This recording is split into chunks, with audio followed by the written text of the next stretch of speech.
RC, moments ago, the Browns head coach Kevin Stefanski said Dillon Gabriel will be Cleveland's #2 quarterback in the Browns' regular season opener against the Cincinnati Bengals. That means that Shedeur Sanders, the other rookie draft pick in Cleveland, will dress as the #3 quarterback for the Cleveland Browns, but Flacco will start, Gabriel will be the backup, and Shedeur Sanders will be the emergency #3.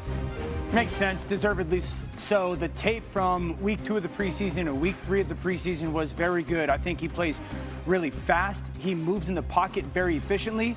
And the one thing that maybe was unexpected was the arm strength was pretty significant. So I think at some point, unless Joe Flacco completely lights it up, Dillon Gabriel will start some for the Cleveland Browns. I'm going to be honest. What I like about this is with Kenny Pickett being traded, now those rookies will get an opportunity, whether it's only Dillon Gabriel or at some point Shedeur Sanders as well. I think they're set up to see if the quarterback of the future is already in the quarterback room. All right, guys, now it's time to read and react to some of the biggest news around the league. Amari Cooper signed with the Raiders yesterday, back where it all started. Cooper's numbers dropped dramatically last season, though. In 2023, he ranked top 10 in receiving yards per game and yards per target. But in 24, he ran less than 10 routes per game, averaging 44 less receiving yards per game and averaging 3.4 fewer yards per target. D. Wood, do you think that Amari Cooper still has enough left in the tank to make an impact for the Raiders? Yeah, listen, he's not the #1. We all know Brock Bowers is the clear #1, but I always call Amari Cooper a professional wide receiver, meaning like he's always been one of the better route runners in the National Football League. He's not going to run by anybody anymore, but he's going to be where he's supposed to be in the passing game. All right, now let's get to the Giants, who will keep Russell Wilson, Jameis Winston, and Jackson Dart on the roster. And here's Brian Daboll talking about that today. You know, I'm happy, like I've said, with a lot of the additions we've made and the chemistry of the group. But again, that's all talk. You got to go out there and do it at a high level when it matters, which is the regular season. But it's, you know, it's a player's game, and you know, I'm excited for the players that we have on our football team. Dan, Jackson Dart impressed in the preseason. What did you see from the young quarterback? The most impressive thing was that his tape from college and the things that I liked carried over to the NFL. The pocket strength, but constantly playing with his eyes up athletically. Sets backside to throw a 2-man combination, an out route and an in route. But he sees that corner squatting on that route, out route, don't want to go there. Now I want to go throw the in route, but that safety's driving it. So there's a lack of comfort to throw that football while that right tackle's getting beat. Hang in the pocket, and now take off. But RC, he takes off, but still remains in that passing mode. Athletically, seeing what that linebacker does. Linebacker attacks him, finds that slot receiver wide open in stride. It's a big play. And the fact that he handles the pocket while not just being athletic and running, big deal. Man-to-man down in the red zone, tight end up top, one safety in middle field. That tight end has a little bit of a post.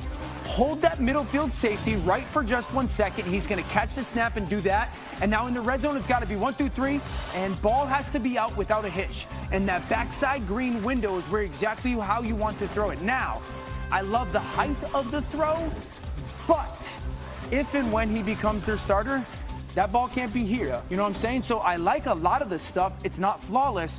But when you're playing against Washington or Trayvon Diggs in Dallas, and you do that, and that ball's not here, it's batted away, if not picked off. So a lot of really good, but still a ton of room for growth. But I also think that's why when you have a quarterback developer like Brian Daboll, he can have those conversations that this is good, but when we get into the real games against the NFL players, you can't place that football right there. Exactly. You know, and that quarterback room, I think, is much better than it was last year. 100%. Also, another quarterback room that looks totally different is the quarterback room in Seattle. They signed Sam Darnold in the offseason, taking him away from Minnesota, and Geno Smith is Viva Las Vegas, and they drafted Jalen Milroe. Here's Mike McDonald to tell us a little bit about where he goes.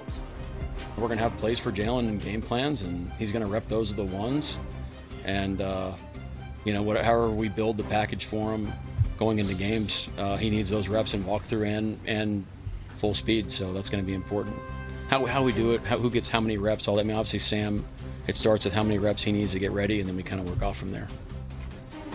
D. Wood, after hearing what Mike McDonald just said, do you like the way they're going to use Jalen Milroe?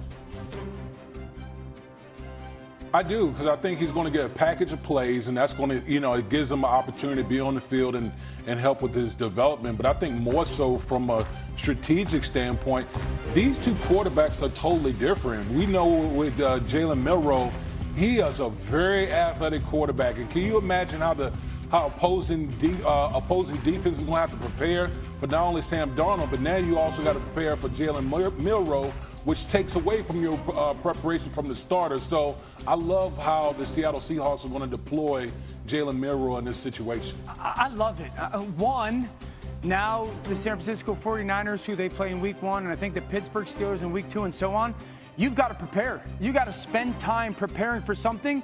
You also don't really know what it's going to be. This is a guessing game in some ways for those defenses. So I love the fact that Mike McDonald is just planting that to those teams.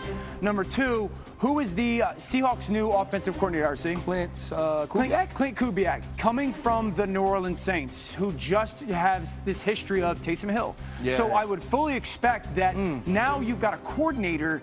It's not just some, hey, we'll see if we can do something. He's got a history of using this type of athlete. Now, Jalen Milroe, with all due respect to Taysom Hill, is a significantly better athlete out in space with the ball. And so I love the fact that you've got a coach that has a history of it, that knows how to use it, when and where, what it should look like, how to dress it up. And now these defenses have to try to play a guessing game early on of how to handle it. And the last part to say is this. This could become the tush-push type thing for them. Like, if you're trying to gain any little advantage that you get that is very specific to your team. I'll be honest, too. The spirit of Jalen Milroe is still running in Death Valley this year, right? He just scored from 60 again. They just absolutely couldn't stop the quarterback run. And I love this because what it also does is during the week, now if you're a defense that's facing this team, you have to have 2 separate game plans, right? Yeah. You have to practice differently for Sam Darnold when he's the quarterback and then for Jalen Milroe. Simply the time it takes to do that is difficult. And now once they start to evolve and the pass game becomes a part of it, that's also going to be big for Jalen and his offense. Just imagine in 3rd and 3 situations when they put both of them, Sam Darnold and Jalen Milroe on the field, then how does the defense handle it? Shefty, you got anything? Yeah, we got a situation here. I know Jalen Milroe is going to be counted on in certain spots, but I want to be very clear that this is no reflection about Sam Darnold. They are really pleased and excited about the way Sam Darnold has played. They view Jalen Milroe as somebody that can enhance the offense, somebody who can be explosive, somebody who can make plays for them. But Sam Darnold is somebody who's come in and impressed them more than they thought this summer. I'm going to say this, and sometimes I say silly things. The last time they had a free agent and they also drafted a dual-threat quarterback in the 3rd round, it was Matt Flynn and Russell Wilson. And I'm not saying that that's happening right now, but you just never know how a guy like Jalen Milroe can progress, and we could see him replacing Sam Darnold at some point in the future. But coming up, this is the dude that nobody